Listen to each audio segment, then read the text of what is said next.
Mindset Game podcast, and I'm your host, James Roberts. Before we get started with this week's show, first off, let me take this opportunity to welcome back the regular listeners. And if this is your first time listening to the show, I hope you enjoy this episode and decide to subscribe to the show. And on today's show, I've got Mike Daggett, the founder and CEO of Operation Fat Dag, and also podcast host of Wise Advice. So welcome onto the show, Mike. It's an honor to be here. Thanks for having me. It's my pleasure. So before we delve into today's episode, Mike, can you divulge how you set up Operation Fat Dag and why you wanted to become a podcast host? Yeah, absolutely. So thanks for that opportunity. It's really interesting how, I think most people in life, you do what you're passionate about, and that's where you're going to have the most success. And early on, I've been military now for 26 years, been in the Air Force for the United States here. And there came a point in my journey, in my career, where all of a sudden I wasn't doing well in fitness. And the fitness test was getting the better of me. I would lose just enough weight to pass it. And then as soon as I would pass the test, I would gain the weight. And what I realized is that was not a healthy way to live. And I didn't really care because everything else in life seemed to be going so well, but the Air Force certainly cared. And the Air Force got to a point where they said, okay, Mike, it's time. You either need to get in shape or get out. And so as I had this conversation with my leadership, I didn't really know where to turn. And so I kind of was under this impression that there was nothing else I could do. I was just destined to be overweight. I was destined to be, fat, for lack of a better term. And I just kind of accepted that. And so the military does a really good job. I've spoken to this many times, but the military does a really good job. If I would have come to them and said, hey, guys, I have an alcohol problem, there's a whole tool and a tool chest of resources you can provide to help me with an alcohol problem. If I said, hey, I'm having a rough go and I'm potentially suicidal, there's immediate intervention to come help you. And if I said I have a gambling addiction, they say, hey, we can help you with that too. But when I said I'm overweight, the only real answer the military offered was, well, eat less and work out more. And certainly, I equate that to going to a gambler and say, well, if you have a gambling addiction, well, next time you go to a casino, why don't you just place a smaller bet? It's the same thing. That mindset, that logic doesn't seem to work. So I got very fortunate in my career. And so I dug deep and I started focusing on just getting in better shape and changing my life and eating healthier and being healthier. And when I started to have a little bit of success, it just kind of snowballed. And I realized once I finally passed this fitness test once and for all, and finally completely changed my life, and I ended up losing 91 pounds. My life is completely different. I didn't just pass it to kind of barely squeak by. I now get an excellent score on my fitness test. But what I realized is that there are so many members of the military who are in this exact same scenario, where they don't know, what to do. They don't have the resources and the tools. And so once I finally saved my career and saved my life, it just made the most sense to turn around and look for other people who need that help, the help that I didn't believe was truly out there, at least in the way that I could have found it. And we said, let's start an operation. Let's start our nonprofit, operationfatdag.org, where we're now going to facilitate the retention of those in the military who are struggling with their fitness, who are struggling with their overweight, problems. We're going to reach a little deeper than them. We're going to reach all the way into the household so that the entire house becomes healthy. And we're just going to offer that offering hand to say, you don't have to struggle with this alone. There's more to this than just eating better and going to the gym. And so we're going to provide that resource. And it made the most sense to just kind of to roll my journey into helping other people because, I'm so fortunate for everything that I was able to finally accomplish once I finally got the weight off. And I want every single person on the planet to be able to experience that same thing. I get where you come from. And what my listeners won't get, Mike, is also I grew up in that military environment. So what I have probably seen growing up, and I don't know if you would attest to this, the Air Force PT exam has been kind of looked down upon by the other armed forces in the US. And do you think it's because of that mindset per se by that branch of the military that has kind of put the servicemen into that position in the first place?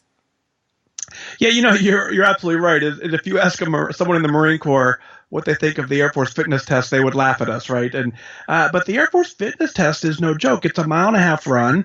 It's push-ups and sit-ups in a timed. Have to do them in a minute. My mile and a half run time has to be 12 to 13 minutes, which isn't exactly smoking, but you have to legitimately practice at it. And so you're absolutely right. Other branches of the service, they kind of look at us, and then those in the Air Force. But what we all know together is every single branch of the military has people who aren't meeting the standards that they set. So it's not just here's a standard, can you hit it? It goes a little bit beyond and says people in general struggle with their health and fitness. It doesn't matter what standard you give them. There are people who aren't going to meet it and need tools and resources to find a way to get better at taking care of themselves. But does that come back to, if we maybe demonize the American way of life, does that start there being the problem? That's a great question, and I hate to admit this, but of course, right? And so you look at other countries around the world, and I think America has an epidemic right now, and it's called obesity. And we have a fast food joint on every single corner. I remember one of my deployments years ago. We went into we're down into, I think it was Turkey where we were at, and we ended up staying in the local economy, and we were looking for something to eat, and I asked the shopkeeper at the hotel, I said, hey, is there like a McDonald's around? Because that was kind of my craving and my addiction. He goes, oh yeah, it's just down the street, just a short little walk, and it ended up being a couple-mile walk. And nowhere in the world, in America, we would not walk 2 miles to get to a McDonald's. We're going to hop in the car and we're going to drive 500 feet to get there. But across the globe, that we Americans, in a lot of ways, we have so many resources and so many things at our fingertips that it's enabled us to kind of have this lifestyle that's not healthy. So we have to take it one step beyond, and we have to actually manage a completely new lifestyle that maybe some of the rest of the world just kind of takes for granted. Because I think I don't have any data on it, but statistically, there's probably more cars in America than some countries have people. And it's crazy. But what from a say fitness perspective, I think probably some people that aren't involved in, say, the military psyche and involved around that kind of way of life would probably see it as polar opposites. As how can somebody in the military get into that kind of, how would I put it, conundrum, so to speak?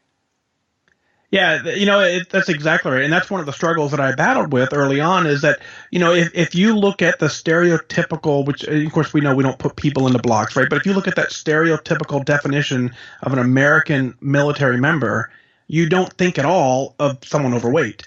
You think G.I. Joe, you think Rambo, you think all those, great American heroes. And that's just so far from the truth. But it's that stereotypical mindset. And so now when you take that, folks who are in the military, we know those stereotypes exist. And when we become out of shape because of our lifestyle and maybe some medical issues that are going on, when we get out of shape, now you're adding one more level to the mindset of you've really now defeated yourself, and you're living day to day as a quote unquote fraud, thinking that, hey, I'm in the military. In my case, I was 263 pounds. Nowhere in the world. I was a military recruiter. I still am. I would look at a kid who was 195 pounds, and I would tell him he was overweight and he couldn't join the military. And he'd turn around and look at me and say, but you're 263. He didn't know my weight, but you could certainly tell I wasn't 190. And it messed with your mind. And so when you take this image that the American military member is supposed to live up to, and they don't, is now you have a double-edged sword of they're already struggling, which would what put them overweight, and now there's very few resources available to help them, at least so they can find their own. And then the third mix is now you're messing with their mind by labeling them as something that they're not, and it really sets up the stage for bringing us on board to say, hey, we got this. Let's go ahead and reach in and help you out. But Mike, could you not go a step further with how warfare has become more so behind the computer, so to speak, and thus so the soldier is, you could say, a little bit redundant because you're not having to be deployed into a war zone. Everything can be done sedentary, sat in front of a computer screen. Yeah, you're absolutely right there, right? Because the battlefield is completely changing, and so with unmanned vehicles and with unmanned aircraft, is the pilot no longer needs to climb into the cockpit. You don't have to fit into that small, tiny little airframe, and so there is that aspect, and with so many other things that we can do remotely. You're right. And so, we look in the recruiting stage, some of the kids we look for right now are not the guys that can run the mile and a half in 6 minutes. They're the guys that can twiddle their thumbs as quick as possible and plus 18 different buttons, because they're very skilled with their hands, and that's a very valuable trait. But it still goes back to, I think the military is somewhat adopting, a mindset of a performance-based fitness test based on the job that you're going into.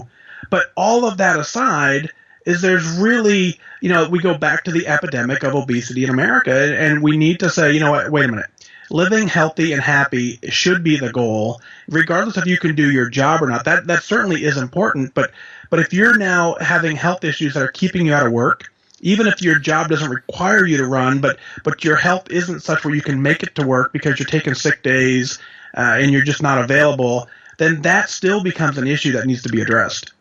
But would you not argue, Mike, that that's kind of the military looking at as a short-term fix, with them just supplying that fitness test will suit the job needs, as opposed to what most fitness professionals, and I think what you're arguing, case B, is that we should look at probably educating people and looking at giving them stuff that they can implement long-term. Yeah, you're absolutely right, and that is the goal, and that kind of is, it goes back to that little bit of a flaw in our system, is that everything we want to do, and that's what I was doing for so many years, is I was just short-term able to pass this fitness test, and I would go back to my unhealthy lifestyle, and then as my age started adding to that, the unhealthy lifestyle with the age creeping up, both of those were the double whammy to make it even more difficult to have the success. And so, no, we need to find, you probably know this as much as anybody, is that your mind controls your entire process. And if you live healthy and you eat healthy and you feel healthy, you can almost do anything on the planet. But if you're living an unhealthy lifestyle, all of that, that negativity that floats in your brain and that negative self-image that you're going to have, it eventually catches up to you. I'm a big fan of the body positivity movement. You have people who are celebrating their body at every shape and size, and that's a huge accomplishment for our culture. But at what point do we have to still understand that there is a medical risk associated with being severely overweight? You can love yourself. You absolutely need to love yourself at all shapes and sizes, because that's how you can then determine how you want to be or how you want to live the rest of your life. So it doesn't matter what physical ailments or what size you are. You got to love yourself, and then move beyond that. It's okay. Now that I'm happy here, how do I want to make the change, and what do I want to do differently? And at that point, that becomes someone who's mentally tough, and they can do anything they want, and that's exactly who we probably want on the battlefield. But it's a difficult one, because you look at that, Mike. You would say the military have a different kind of mental fortitude because of what you have to go through with basic training. Yeah, and we look for those, and we grow those people, right? So not everyone who starts basic training comes in with that warrior mindset. And and again, it goes back into a little bit of a misconception of, you believe from the standpoint of every single military member, is that Rambo G.I. Joe person. And there are some very critical jobs that we do that don't require that skill set, but we do still require you to have the warrior's mindset of I'm going to take care of the mission at all costs. I'm going to do the best in my job. I'm going to be very successful. And that's where the mindset is grown and developed. And you need to cultivate that mindset to keep them really engaged in the mission. But why do you think that mindset lets people down from a health perspective, though? Well, I think our culture. I think it's not that the mindset lets them down. It's that our culture becomes complacent and accepting of being overweight is in America. It's unfortunately common. I don't have the data in front of me, but a large population of America and even nationwide is severely overweight. And so you have to know that there are some risks associated when you're healthy. And so many diseases that people come up with, diabetes for one, knee problems, back pain, and sleep apnea, a lot of those things are really only, they're indicators of someone who's obese. And certainly you can have those ailments without being obese, but the obesity adds to that. And so now if you're now battling medical issues that are strictly related to your obesity, then you have to then say, wait a minute, can we somehow fix or manage or cure the obesity issue, and will that take care of the other? I've seen so many people in my podcast. I get dozens of folks who write in who started their journey and they're down 50, hundreds of pounds, and all of a sudden they redo their blood work and they've completely taken themselves off of high blood pressure medicine. They've completely removed themselves from diabetes medication. And that's simply by them finally understanding that living healthy is really the goal. But would you not argue that it's America's not going to change because obviously it's a capitalist country. It's those big businesses have kind of got a foothold now, and they're going to do everything they can to probably impose that power however way they can.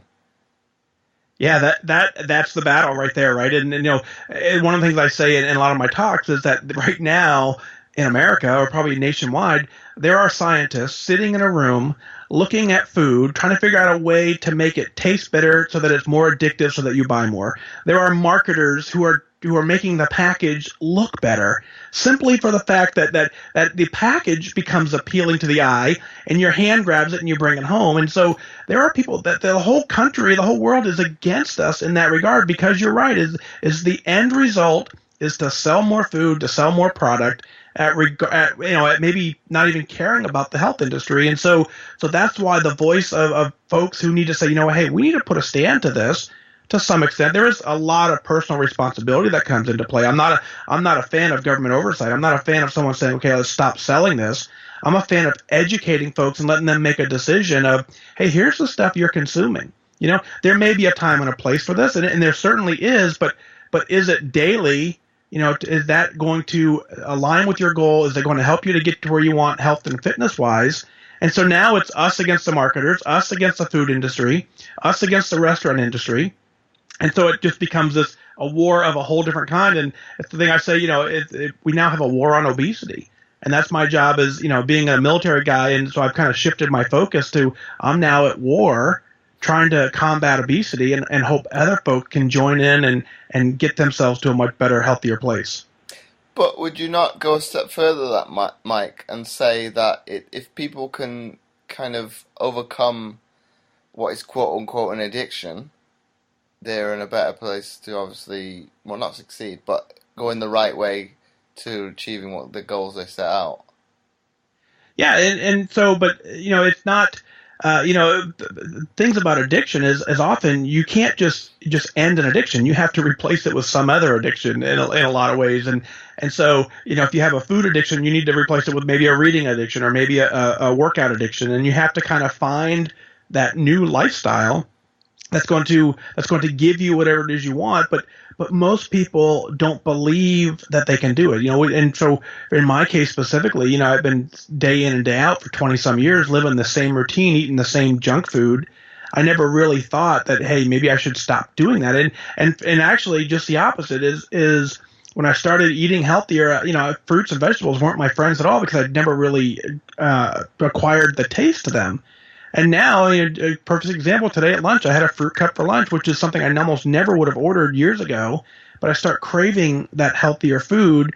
And so there's a couple different things that you got to battle. Is it's not just willpower for someone to completely change their life. There are some medical things that, working with a doc that we can figure out and diagnose, but a big part of it is you have to understand what is possible and what is capable and work towards that. And Mike, now if we look at Operation Fat Dag, what were some of the numbers of personnel that were being lost before you started that goal that you had?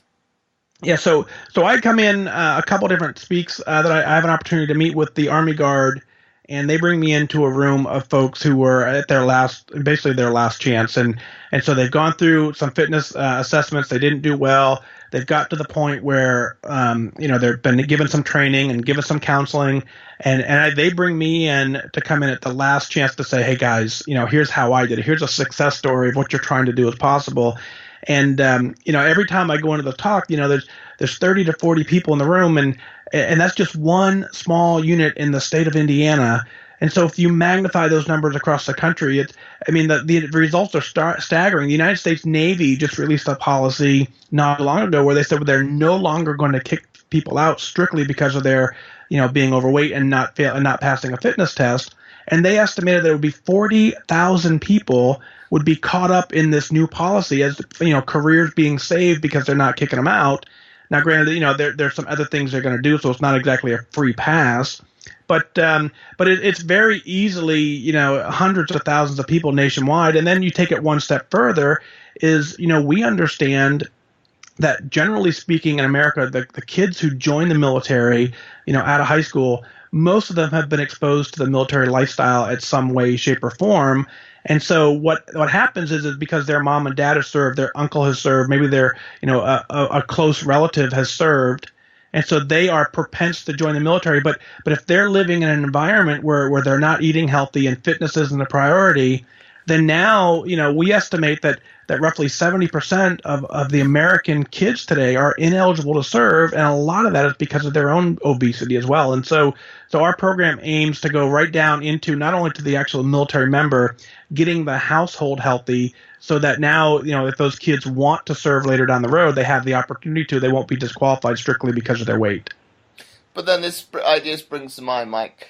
Obviously, overseas, be it posts or bases, the food that's readily available is, until I started talking to you, it didn't spring to mind. Obviously, that's fast food.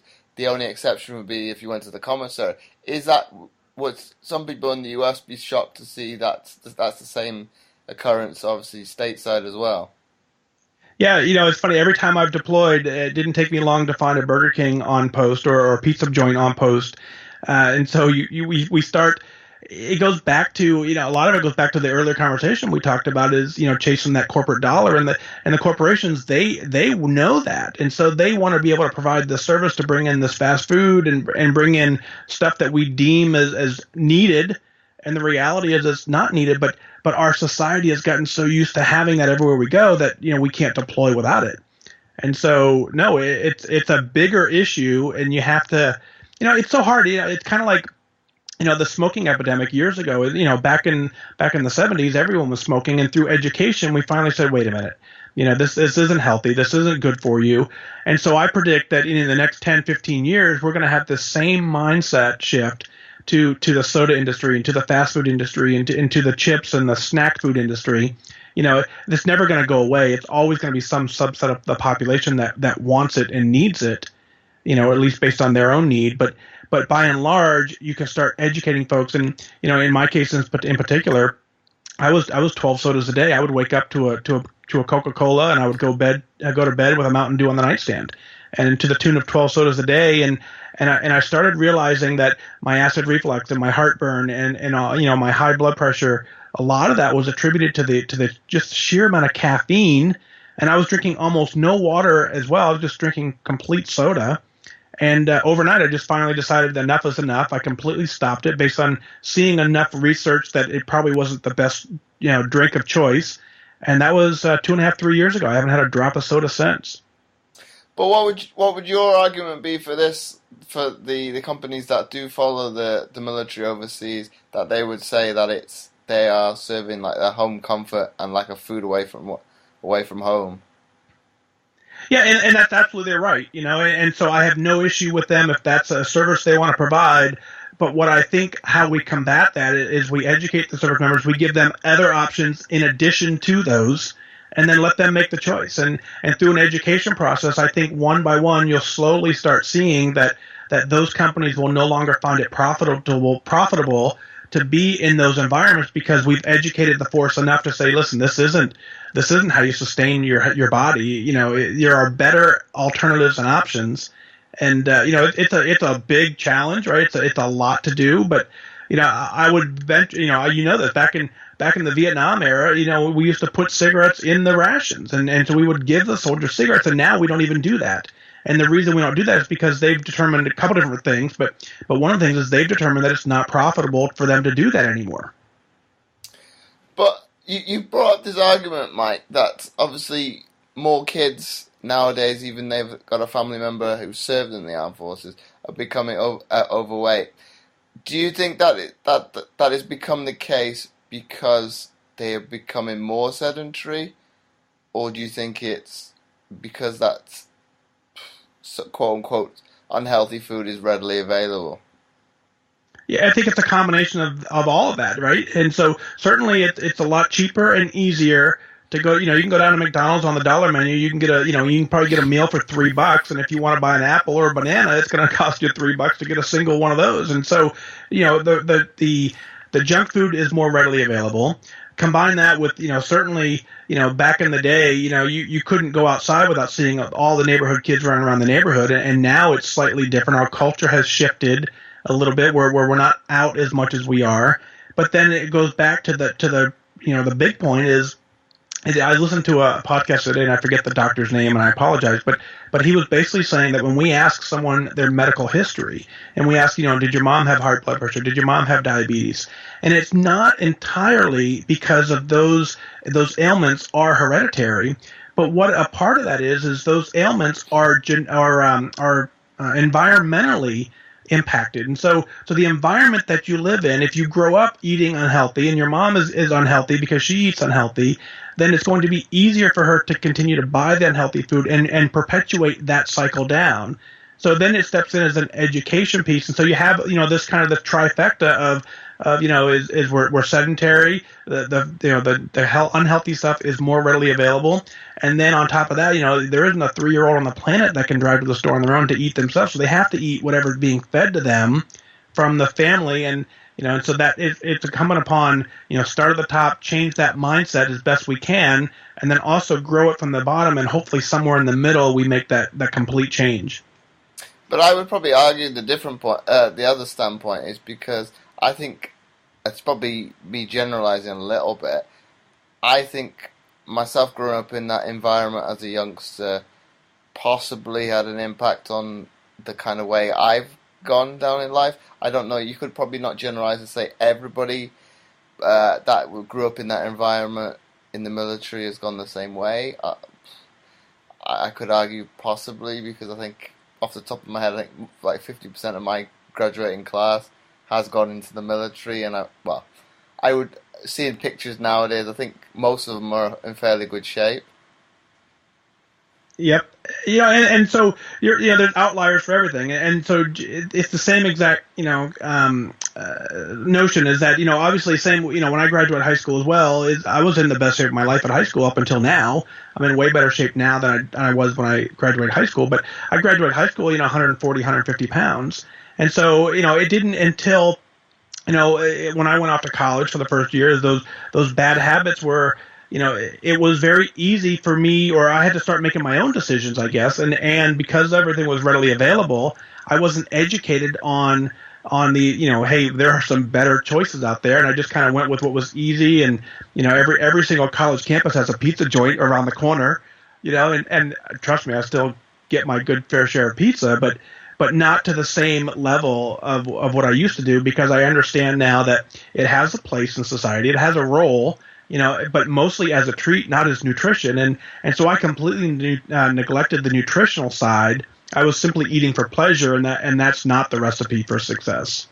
But then the young people of today might argue that obviously metabolism has a main factor to play on the nutrition they eat. I would probably argue it's like, well, you could fall on a different spectrum. You could have a fast metabolism, or you could have a slow metabolism.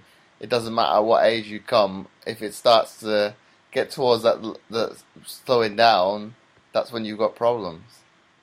Yeah, no, you're absolutely right. And so, and that kind of helps mask some of the issue, right? If someone has a fast metabolism and they're able to eat, you've all seen these people, right? They can eat whatever they want. They can't gain a single pound. And so if in that scenario, almost all of us, that catches up to us, whether it be in our 30s, 40s, 50s, 60s, somewhere down the road, that it does make a shift. And so, perfect example for me, again, in high school, I was an athlete. I was very busy. We lived on a lake. I was swimming all the time, always doing something to keep my metabolism going. So it enabled me to make poor eating choices. And then when I slowly, left the house and now had the opportunity, and then, the computer age started, you sit more time in front of a computer than you do outside running around. That starts creeping up. And so all that happened is all those bad habits that for so long I was able to get away with, they caught up to me because my metabolism, one, slowed down and my activity slowed down with it. So the argument now would be is, okay, now we step back in all the way at the very beginning, and and certainly if you're listening, I love you, but if mom would have started me off early on, with, hey, you need to eat 2 servings of vegetables, you need to eat some fruit, you need, quit drinking soda for breakfast, quit eating Doritos for breakfast, even though she said those things, right? She certainly was trying to help me. But still, we enabled it to happen to some extent, and of course, I'll take responsibility. But as I, then moved out of the house, that was again more readily available and more easy, and I just continued living that unhealthy lifestyle where, it just started happening with me gaining and gaining and gaining, and again, I point back to, from the standpoint of the military. So I joined the military roughly 140, 150 pounds, somewhere in that range. Went off to basic training and maintained that and so from the course of the very first day I was in the military to now, I ended up gaining, close to 100 pounds, and no one along the path said anything about it. And so what happened is I graduate basic training. I have a fitness test at the end of basic training. I pass it with flying colors. I get to my first duty station, and then I start having to live on my own, making my own choices. I'm not educated enough to make the right choices, and I don't know the numbers exactly, but gained 10, 15 pounds the first year. Go on another year later, gain another 10, 15 pounds, all the while still able to pass my fitness test, so it's not alarming. And then, when you look at the point where I finally ended up failing a fitness test, I was, 250 pounds. So if someone joins at 150 and then they get to 250 and we don't say anything to them, not even a, hey, are you okay? Until they fail a fitness test, that's where we want to step in and say, listen, you weighed me every single year. You weigh military members that get an annual physical. At some point we should step in, and we know there are periods in life where people have incremental weight gain. Going off to college is one, loss of a parent, getting married. All of those life scenarios, they cause society to somewhat gain weight because they're emotional times and they're there are points we can kind of point the data to see that. And so our argument would be is that, okay, so if we know someone joins the military at 18, we know the likelihood of them between 18 and 25 to gain 20, 30 pounds is significantly higher. We should step in at that point and help them with the education and help them with some fitness goals, help them with some eating goals, and see if we can kind of combat that 30-pound weight gain, regardless of not if they can pass a physical or pass their physical fitness test, because that isn't the true indicator. Whether or not you can pass the fitness test isn't the 100% indicator. And so because I was able to pass the test, it just worked. And then so I ended up passing the test for many, many years in a row. But even, 50, 60, 70 pounds higher, I was still able to pass the test. But I wasn't healthy, and so at some point we now need to step back and say, listen, let's start from day one. Let's monitor, a soldier or an airman's career. And just kind of provide them the tools and education along the way so that they can continue to live healthy. But in your opinion, Mike, during that time frame, do you think the tests possibly got slightly easier, which some of the other forces would probably say that was the case? And do you think by the time you reached 250 pounds, do you think the actual service said to us, okay, we need to actually do something because by the other standards, we're a laughingstock? Yeah, no, the Air Force has gone into this fit-to-fight warrior mindset, and so actually the Air Force fitness test has gotten, I would say, a little more stringent over the years. And when I first joined, it wasn't as regimented as it is now. And so now we understand that, again, the battlefield's changing and everything's changed. So we are looking for airmen who are we call fit to fight. So the standards have actually become, a little more intense. And so, but again, if you're looking at from the Marine Corps perspective, they may look at us and say, okay, we can do that fitness test. But I promise you, there are folks in the Marine Corps who would have a hard time passing the Air Force fitness test. And it's those individuals that we're talking to. The guy that on his own wakes up and, eats a tree for breakfast and goes run 15 miles because he enjoys it, that's not who we're addressing in this scenario. We're addressing that person who joined as a fit athlete, who then, because of their life choices and maybe some medical issues they have going on, that then now needs a little more help and guidance along the way. But what do you think it comes down to personal circumstances as to why they've got into that predicament in the first place? I believe that plays a role, sure, but I don't believe it's the end all end all. I think there are some people that beyond any control of their own because of some medical issues, and obesity is a disease in a lot of ways, and so every single person, you have to obviously work with your doc to figure out where you fall in that line, but there's a mental side of it, there's a physical side of it, and then there's an environmental side of it too. So it's like every single addiction. Just because there's alcohol in the house doesn't make me an alcoholic. But there are some people that don't have a chemical issue in their brain that it treats it differently. And so certainly not being a doctor, I don't have all the answers on that. But I don't believe it's 100%. You can't just will it away. You can't just say if you're overweight, you just can't 100% with the entire population say, well, eat right and work out more, and it'll be okay. There are certain, other people that need more intervention than that, and it's a bigger problem than what we know. Well, yeah, I think you raise a good point there, Mike. If it was that easy, obviously we wouldn't be in the stage we're at right now. But if we come at it from a different point of view, isn't the military, and you probably addressed this a little bit at the beginning of the show, at fault, as you say, because you touched upon, obviously they do very much what they can for drug addiction, alcoholism, and gambling. And I think because I grew up overseas, that was readily available, obviously, on the ones that know AFN. That was on instead of commercials, so you would see it. Or probably growing up, I probably could, to this day, probably could recite what was going to come up on the television now because of those adverts. Right. Yeah, I think there's a couple of different factors in it. And so by and large, the military leadership are folks, in order for them to make it into leadership roles, they probably had this healthy, fit mindset their entire life. And so they've been able to maintain their career, they've been able to maintain their fitness. And so a lot of times, folks who are helping craft and create policy are folks who've never really lived with the problem. So that is the critical flaw, is that you have to find folks who've lived with the problem, who've solved the problem on their own, bring them in as part of a team to help other people who are struggling with it. And so it's not as simple as just continue saying eat less and work out more or having suicide prevention issues. And so those issues, if they've actually formed teams and studies and research, I think again it goes back to is so many people just make the assumption that, I've heard it many times in my career, that people just made the assumption that because I was overweight, I was lazy, and just didn't care, and nothing could be further from the truth. Is, it actually pained me to not be able to pass this test, and I would try so hard, and it's funny, I would come home from work and I would say to my family, I'm like, hey, listen, I have a test in a couple of weeks, and help me, and at the same time I'm asking for help, I'm digging into a bag of chips. And so how can you in one sentence say help me, and at the same point you can't even help yourself? And so that's why I say there's way more to it than just saying eat less, and then don't even add don't even get going on the societal pressure of it's not often, not very rare for my phone to ring and say, hey, let's go out for a drink, let's go out for beer, let's go out for dinner. And at some point you have to continue to turn down all these social engagements to hit this goal. But the reality is they can be managed if you understand what the bigger picture is. But that's a difficult one, be it from possibly a military perspective sometimes, because obviously you have functions within your units and whatnot, be it promotions, whatever. Obviously those you can't turn down.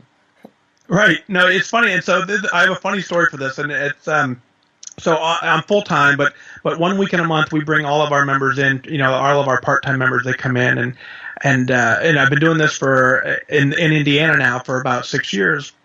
And when I first got here, I didn't think anything of it, and so I'd come in on the weekend, and so all of a sudden, during the week there's just a handful of us, and during the weekend, during training, it grows up to a much larger audience. And so I would come in on the drill weekend, and I would walk into the break room, and there was a box of Dunkin' Donuts in the break room. And so I knew after months and months of going through this cycle that that they would buy 24 donuts. In the 24 donuts, there would be one glazed and there would be one chocolate frosted, which were my two favorite donuts.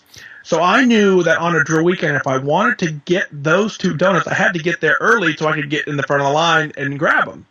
And so many, many months I go through this. I would come into drill. On my first stop would be in the break room.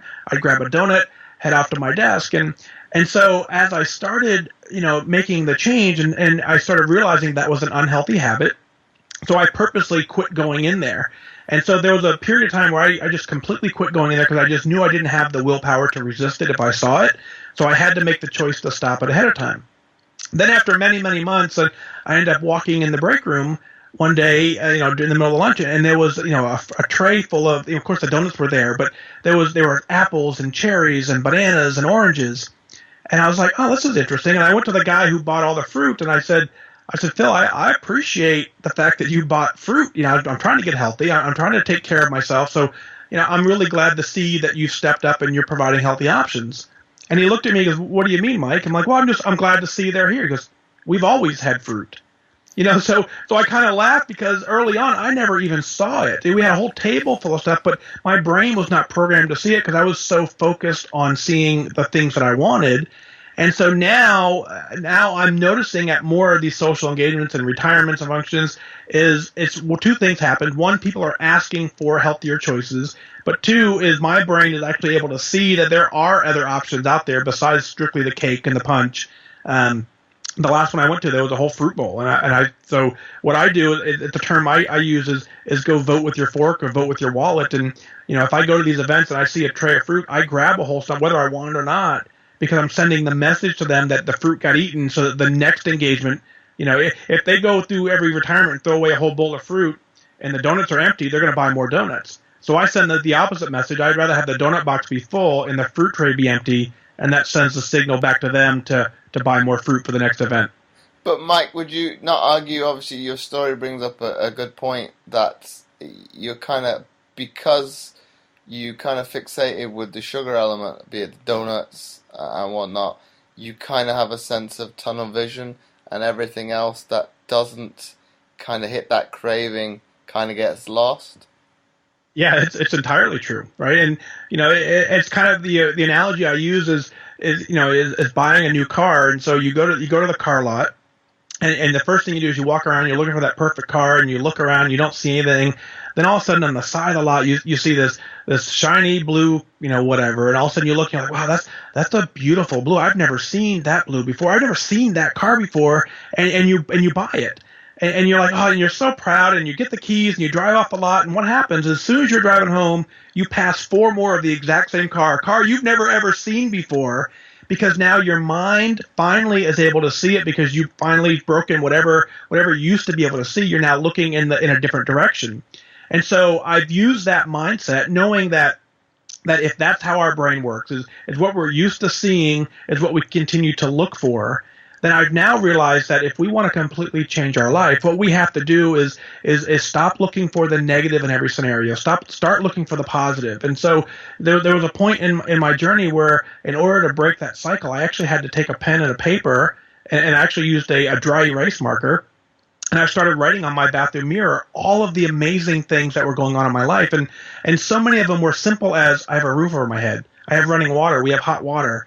We have internet, I have 2 my house is so big, I have 2 wireless routers. You've seen that on the internet, right? And so when you start finally taking an inventory of everything that's going well in your life, then you're now programming your brain to start looking for more of that. Whereas just the opposite, if you start fixating on all the negative or the sugar, then when you walk in the break room, all you see is the sugar.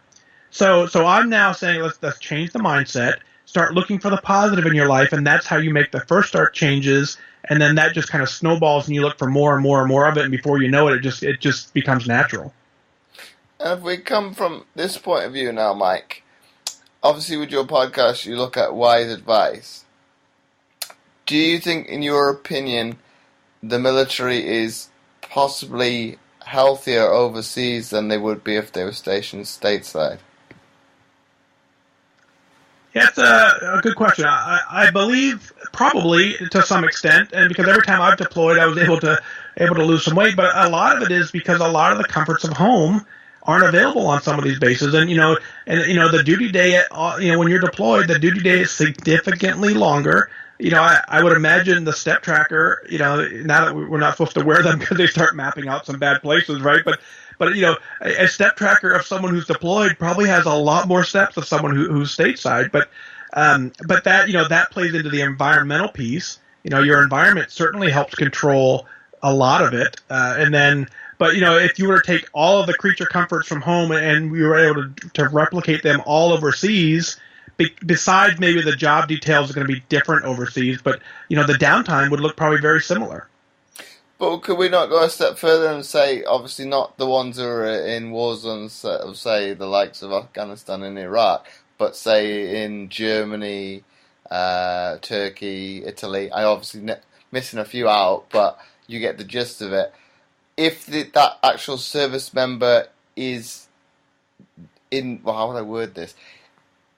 Kind of embraces the culture that is around them, do you think they will have a healthier lifestyle as a result?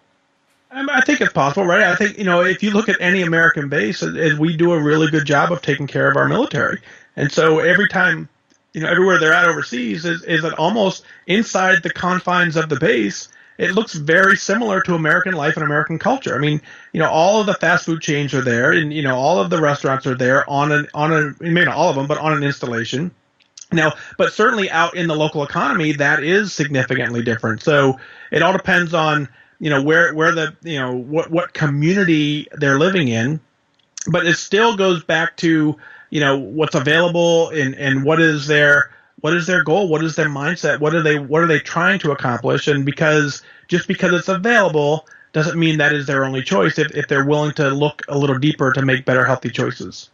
So would you agree that it would come down to that perspective of the individual and their mindset to embrace the community that they're in at large then? Yeah, and I think, many people want to do that. When they deploy it, that's kind of one of the fun things is to get out and experience other cultures. And, of course, the world's completely different now. But, years ago when I deployed, we lived on the economy downtown. And, I'm not sure we'd get away with that in today's environment. But it was interesting and fascinating to talk to the local folks there. And you would literally, people would walk miles and miles a day just in stuff that we would never do. As Americans, in a lot of ways, maybe some of us would do, but you don't have the same level of conveniences. So you rarely then, it does take, the environment certainly plays into this. And so if you don't have access to it, you certainly can't get it. And would you probably agree with this statement now that if you could probably replicate that environment in this maybe a small scale and be able to bring it back stateside, it would put some people in a better position straight away? Oh, absolutely, right. So it certainly would, but at what cost? And so that goes back to your earlier conversation where you started saying that, with the American capitalistic society and all the food industries, and we're going to make sure that if we were to build an ecosystem, of 100 square miles of a perfectly healthy community with no fast food and a gym on every corner, at some point, McDonald's would be knocking on the door wanting to set up shop. And so it would be up to that population to say, to resist it. But, how do you completely change a culture? It would be extremely difficult because everyone, you'd have to almost be born into it and not know any better. Because, society, on every single television channel, you get commercial after commercial after commercial encouraging you to make these choices. And, one of the things I did years ago is I kind of got rid of my television. So I don't see a lot of those commercials even anymore popping in. But, so it is, if you could replicate that environment, bring it over here and make a small ecosystem, it'd be a fascinating control group to see, what would happen in that group. But then it's a difficult one, Mike, because it's been, well, quote unquote successful, its reach is everlasting now. It's probably in every facet of the world. You probably could find one anywhere if you wanted to. Yeah, you can, and now with mobile technology, Here we are doing an interview for clear across the globe, and it's like we're in the same room, and so you would have to take in order to change the world, if you can't do it through the education process, if you were to try and, take a small group of people and put them in here, you would have to cut them off from society altogether, and then hopefully that society would grow out. But that's such a weird concept, right? That's just it's never going to happen. But that's almost how you would have to do it. You're going to have to start over and shut them off and have them build up. But it's just it's a pipe dream to think it happens. So there you have to step back one step further and say, there are so many opportunities out there. Here's the good choice. Here's the I don't think there's such thing as a bad choice. I think there are things that are better for you than others, and so you've got to get to the point where you've just educated the individual. The individual makes their own decisions, and as young children, the parents have to understand the ramifications of those decisions and teach that all the way down. And it's probably a 10, 15 year dream, but it's possible through education. But you do bring up a good point there, Mike, in terms of cutting people off from their environment. Okay, it's probably a militaristic way of looking at things, because obviously you do it in basic training to a certain extent, depending on what armed forces you're in. But if you did that to a small group of individuals, it is at what cost? Because obviously you're breaking down that individual. So what gain they may get from that, you probably have to look at it maybe in a humanistic way and say, well, what are they going to also lose as a result of that? Well, absolutely right, and so many people lose their identity in that sense, right? And so the same thing when we start military basic training, one of the first things they do, you shave everyone's head, you take the clothes off their back, you give them all a uniform, so every single person looks identical. You're no longer in there as Mike. You're now airman. You're in the same group of people, so you've lost your identity. If we were to do the exact same thing in this futuristic society of a shell of people, you would have to break them down. And one, no one's going to sign up for that, for one, because people don't want to lose their identity. And two, you wouldn't be able to control it. So what we do is we start, we break them all down to the most basic form, and then we build them up as a team. And become highly successful. So if you take that analogy and you were to shift it, you say, okay, now let's go real raw on this, and let's label it at what it is. And there are food choices that are just not as good as others.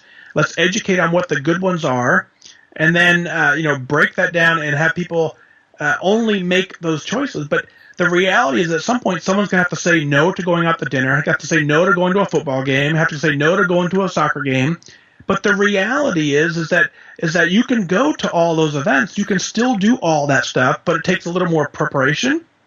For instance, if we were to go out to dinner tonight or to a sporting event tonight, one of the first things I would do for my own pre-planning is I would say, let's eat dinner on the way. That way I can control it.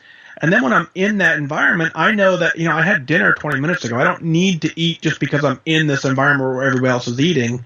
But that takes some mental fortitude to really, one, the pre-plan, and two, to understand, that you're controlling your own intake at that point.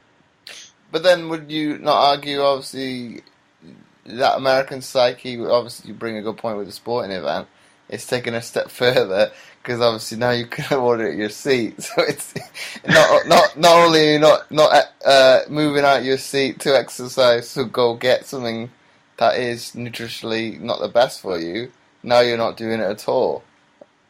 Yeah, you're right. It's so funny. Even now, I'm going to go on a tangent, but yeah, you can go to a sporting event. They'll bring it right to your seat. We have DoorDash as an app. I could order food, have it brought to my house. I don't even need to go anywhere. But I understand that in my scenario is that knowing that those are available, those are great conveniences. And so, I'll be honest with you. If I'm going to a sporting event, they're part of that enjoyment is some of the food offerings that are there, but if I'm relying on that as my nutrition, that's where the issue is. If I'm relying on that as my entertainment, I'm relying on that as some fun, and I'm able to control and manage it, then I believe it has that place in society. And a good friend of mine was talking about, if you go to a football game overseas or soccer overseas, and you watch the crowd, very few people are eating and drinking. But if you pan to any sort of sporting event in America, you can't go 3 seats without someone who's holding a bag of popcorn, who's holding a hot dog, who's holding a beer. But watch a European sporting event, and it doesn't, you don't see that to the same tune that you see it in the United States. But why would you think that is? I think if you look at it from the soccer perspective, they've done that from the alcohol perspective so I've been told, for the safety of the players. Well, that makes sense too, right? But again, there's so many things in life that, if they're not available, you're going to be okay. And so it's not our job to regulate that, but it's our job as consumers to guide the consumer needs. And so the more it's the signals we send. If you continue to purchase and buy it, then you're sending the signal to them to continue to produce more. And so, if a soccer event overseas, if limiting the sale of alcohol was obviously for the safety of the players, I get that. If you watch some of those games, you guys get pretty heated with some of that stuff, and it makes perfect sense. But so someone now has stepped in and says, we're smarter than you. Because you can't control yourself, we're going to control this for you. Not necessarily a fan of that, but in their ecosystem, then that's the decision they've made. You would hope to think that people would make their own personal choice, but sometimes leaving people up to their own choices is not in their best interest in some cases. But it's a dangerous slope. I definitely agree. And my final question for you, Mike, before we wrap up the episode, if you had to summarize what we've been talking about today into one sentence for people to take away, what would that be? The one sentence to summarize our conversation would be that this life that you're living is yours. You get to make the choices that benefit you and put you in wherever you want to be. It should be so enjoyable that the choices you make align with your health and fitness goals, and you live happily ever after. I think some wide words. So once again, Mike, thanks for coming on the Mindset Game podcast. An honor to be here. Thank you so much for having me. It's been my pleasure. And before I forget, I would really appreciate it if you would be so kind as to leave a short written review, as it helps to get the podcast more notoriety, and it would be more visible in future to others, and thus helping more people, which my guests and I are all about. Once again, thanks for listening, and I'll catch you next time for another episode of the Mindset Game podcast.